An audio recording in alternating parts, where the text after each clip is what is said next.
నమస్తే అండి. ఈరోజు అండి నేను కంది పచ్చడి చేస్తున్నాను. దానికి పొయ్యి వెలిగించి కళాయి పెట్టుకొని ఆయిల్ వేసుకొని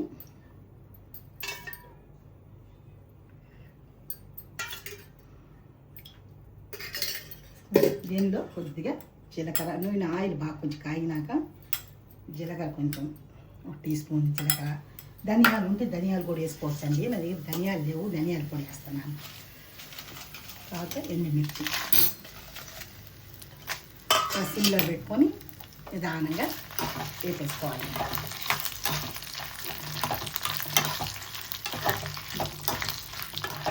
ఈ కంది పచ్చడి అండి బాగుంటుంది. ఇది కూడా బాగా వేడి వేడి అన్నం తీసుకొని కొద్దిగా నెయ్యి వేసుకొని ఒక్క అప్పడం తీసుకున్నా చాలా బ్రహ్మాండంగా తినేసేయచ్చు అండి. అంత బాగుంటుంది పచ్చడి. ఇట్లా ఎర్ర సన్నగా జాగించి ఇందులోకి తీసేసుకున్నాం. కొంచెం ఎర్రగా బాగా వేగినాక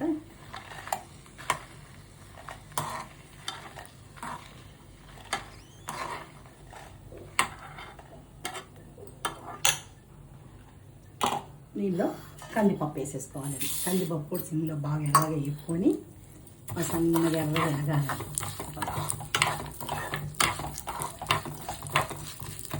దీనికి చింతపండు ఇట్లా వేడి నీళ్ళల్లో, ఎందుకంటే నేనైతే తాలింపేనండి కంది పచ్చడికి, అందుకని వేడి నీళ్ళల్లో బాగా నీళ్ళు సలసల కాగిన నీళ్ళలో చింతపండు వేసుకొని పెట్టుకోవాలి.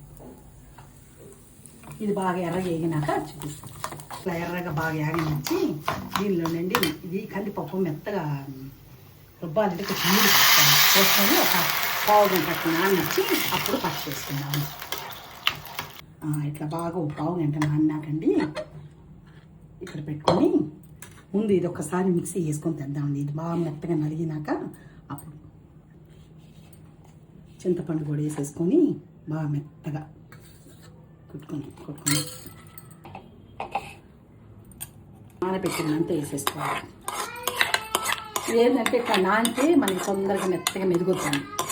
బాగా కొంచెం నానబెడితేనే మెత్తగా అవుతుంది. ధనియాలు ఉంటే వేయించుకుంటే కొంచెం స్పూన్ బాగుంటుందండి.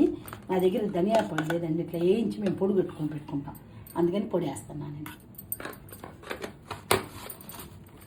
దీనిలో ఇక చిన్న ఉల్లిపాయలు, పెద్ద ఉల్లిపాయలు లాస్ట్లో వేద్దామండి.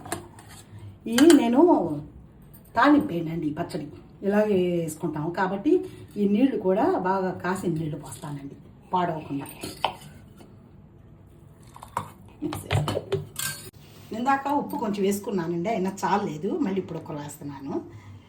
మీరు బాగా చూసుకొని ఉప్పు అది వేసుకోండి. ఇది ఇందాక అన్ని ఎండుమిరపకాయలు వేయించానండి, అయినా కూడా కంది పచ్చడి కందులు రుబ్బేకి బాగా అవుద్దండి, కానీ బాగా సరిపోయిందండి కారం కూడా. ఇదిగోండి ఈ పచ్చిల్లిపాయలు వేసి కచ్చాపచ్చ ఊరికి ఒక ట్రిప్ తిప్పి ఆపేస్తాను. ఉల్లిపాయ వేసి కచ్చాపచ్చ ఉప్పేసి అంతా బౌల్గా తీసుకోండి.